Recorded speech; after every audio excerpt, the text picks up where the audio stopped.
Olá, meu nome é Rosalva Cantel Almeida e missão para mim é receber um propósito e cumpri-lo com compromisso, determinação, trazendo um resultado de êxito com excelência.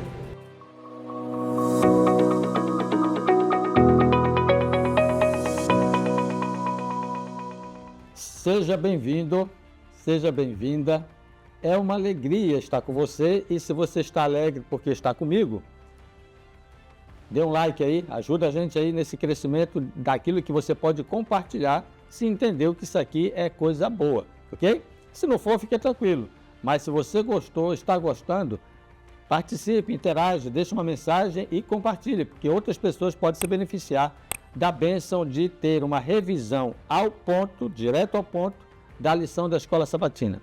Eu penso que essa é uma proposta diferenciada. Se você quer estudar a lição, procure outros canais, não tem nenhuma dificuldade e tem bons canais que estudam a lição. Mas aqui eu faço revisão do tema e para essa semana e para a próxima, o tema é o mesmo, missão em favor dos não alcançados. São as duas lições, a lição 10 e a lição 11 tratarão do mesmo tema. Atos 17, 24, dê uma olhada aí na tela, apresenta o texto para memorizar. O Deus que fez o mundo e tudo que nele existe, sendo ele Senhor do céu e da terra, não habita em santuários feitos por mãos humanas. Olha, esse é um texto que você podia explorar muito sobre ele, porque ele tem pelo menos 3 declarações do Criador, da sua onisciência, da sua onipresença, e que você podia explorar, mas eu quero destacar só o que está grifado aí, dê uma olhada na tela. O Deus que fez o mundo e tudo que nele existe. Olha, a lição dessa semana eu grifei toda, ela está muito riscada. E assim, você pode pegar o seu marca-texto ou a sua caneta e fazer anotações, porque é importante que na hora de estudar você destaque aquela ideia central. Pronto. Por exemplo, eu estou olhando aqui na lição, estou vendo os grifos que eu fiz, eu não tomo mais tempo lendo a lição, eu vou para os destaques que eu coloquei. Isso já ajuda a relembrar os itens para a sua abordagem com a sua unidade de ação, ok? Vamos lá. Qual é a declaração no texto? Isso. O que é que esse texto está dizendo? Veja, para ele, todos são alcançáveis. O texto está dizendo exatamente isso. Deus fez o mundo e tudo que nele existe. Sendo ele Senhor do céu e da terra, então ele precisa estar em algum lugar. E para ele é mais importante estar na minha vida e na sua vida do que em santuários feitos por mãos humanas. Ou seja, o que o texto está dizendo é que ele quer habitar em nossa vida.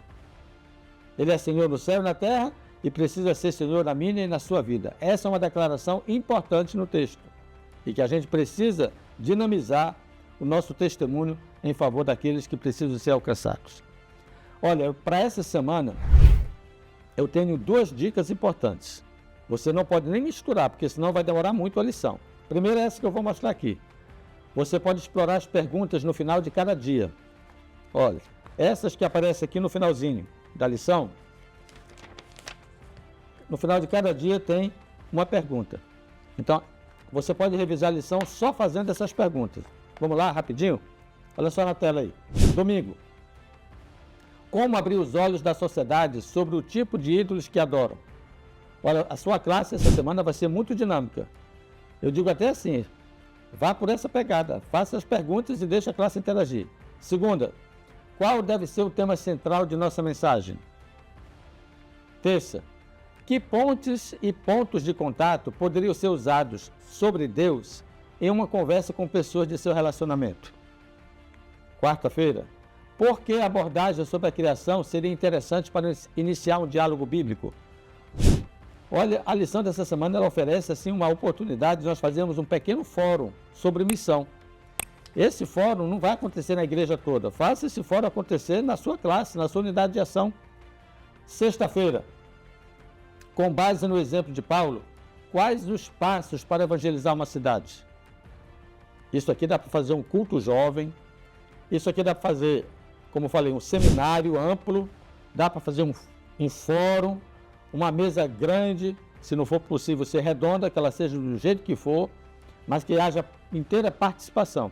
Então, na minha proposta, eu não vou responder nenhuma dessas perguntas, porque eu não estou aqui para dar respostas. Eu estou aqui para promover a sua interação com a classe. Então, você leva essas perguntas e deixa a classe interagir. Esse é um modelo de esboço. O outro modelo de esboço é você contextualizar a missão. Aí você vai no foco mais técnico da lição. Paulo em Atenas e você faz o contraponto. Você em sua cidade. Entenderam? Paulo em Atenas, ele agiu assim, assim, assim, assim. Como eu posso agir na minha cidade, considerando o exemplo de Paulo em Atenas? Essa é a abordagem que você pode fazer. Nessa perspectiva, nós vamos no passo a passo. Domingo, missão global. Lembra daquela história? O impacto e esperança? Interessante. O mundo, quando os moradores daquela cidade viram Paulo chegar, a declaração foi essa: esses que têm transtornado o mundo chegaram até aqui. Veja que impacto extraordinário aconteceu com a chegada de Paulo a Atenas e os discípulos que estavam com ele. Então, nosso propósito é transtornar o mundo. Quando a gente chega, tem que impactar, porque afinal de contas nós somos luz e somos sal. Onde chegamos, as trevas devem ir embora e a vida tem que ter sabor. Esse é um momento, assim, essa é uma missão assim, muito global, não tem nada a ver com território, não tem nada a ver com cidade, não tem nada a ver com país. Aonde você chegar, há necessidade de transtornar o mundo. O mundo precisa ser impactado pela mensagem da sua vida, ok? Segunda-feira, qual deve ser o tema central de nossa mensagem? Está aí. Lá em Atenas aconteceu uma coisa que acontece em nossos dias aqui, pelo menos uma vez por ano. O impacto e esperança. Ali, em Atenas, houve um despertamento. Que nova doutrina é essa? Que mensagem é essa que está sendo proclamada? Esse é um movimento que precisa acontecer na minha e na sua cidade. Terça-feira. Para a lição de terça-feira, eu sugiro que você faça a pergunta 3. Olha só. O que Paulo estava fazendo na tentativa de alcançar aquelas pessoas com o evangelho? Que pessoas? As pessoas em Atenas. Em Atenas, ok? Então faça essa pergunta, porque eu coloquei aqui pelo menos 2 respostas para essa pergunta, ok? Encontre a sua. Lembre-se que Paulo usou uma estratégia de abordagem e de aproximação. E não esqueça de outra informação importante. Os atenienses estavam sinceramente equivocados. Eles faziam tudo errado, mas estavam entendendo que aquilo tudo era certo. Veja só, é possível que um sincero cristão esteja, por exemplo, adorando imagens, esteja seguindo uma procissão.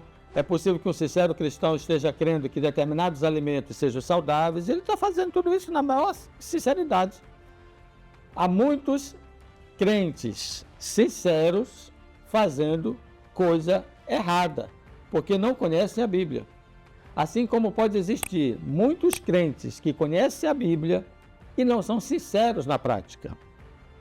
Então, o que Paulo fez foi um ato de muita maturidade. Ele percebeu que lá em Atenas as pessoas adoravam, tinha Deus para tudo quanto era coisa.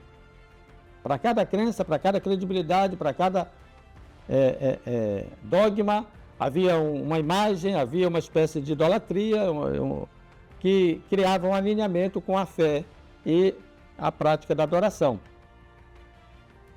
Paulo não chegou batendo nessas pessoas, ele usou uma estratégia de abordagem e de aproximação. Então explore isso, porque isso é uma estratégia assertiva para os tempos de hoje. Se você é do tipo que acha que fazer missão é chegar e chutar o pau da barraca, chutar a santa ou jogar fora a crença das pessoas, você ainda não entendeu o que é missão. Missão é colocar a verdade para que as pessoas possam entendê-la e, por livre e espontânea vontade, praticá-la. Os atenienses tiveram essa oportunidade, então explore, porque esse estilo de evangelização de Paulo é muito interessante para o dia de hoje. Quarta-feira, veja que a abordagem de Paulo foi criativa e unificadora. Ele começou falando de um ponto em comum: Deus Criador. Quando ele apresentou Deus como Criador, ele disse assim: ó, somos todos da mesma família. E aqui eu sugiro que você destaque os 5 pontos que aparecem na lição, você destaque, tá? Eu até dei uma marcação rosa aqui rapidinho, bem aqui para que você possa ver. Você pode revisar essas cinco abordagens de Paulo, ok? Muito bem, vamos avançando. Finalmente, quinta-feira, você trata da necessidade em comum. É onde cruzam os interesses, ok? Não importa se é ateniense, não importa se é brasileiro, não importa se é chileno ou se é de outro país qualquer. Há um cruzamento de interesses na evangelização. Esse ponto de interseção se chama a necessidade de um arrependimento. Não importa a cor, a raça, a nação, todos, para aceitar a Jesus como seu Senhor, precisam passar por essa interseção, esse encontro de linhas de interesses. O ponto central é o arrependimento. E por isso você pode destacar isso como sendo uma das condições para serem aceitos no Evangelho. Amigos, qual é a melhor notícia sobre missão? Eu tenho essa notícia. A Bíblia apresenta em Lucas 5,32. Todos que se arrependerem serão salvos. Glória a Deus. Que bênção é essa expectativa. Porque Jesus veio chamar pecadores ao arrependimento. Esse é o ponto-chave com o qual você pode encerrar a lição. Não importa a estratégia, não importa a cidade, não importa como você vai usar a sua proclamação da verdade, o interesse em comum é que todos se arrependam e que aceitem Jesus como seu Senhor e Salvador. Qual é o desafio? Ore para que encontre o bom método para testemunhar. E autodesafie-se.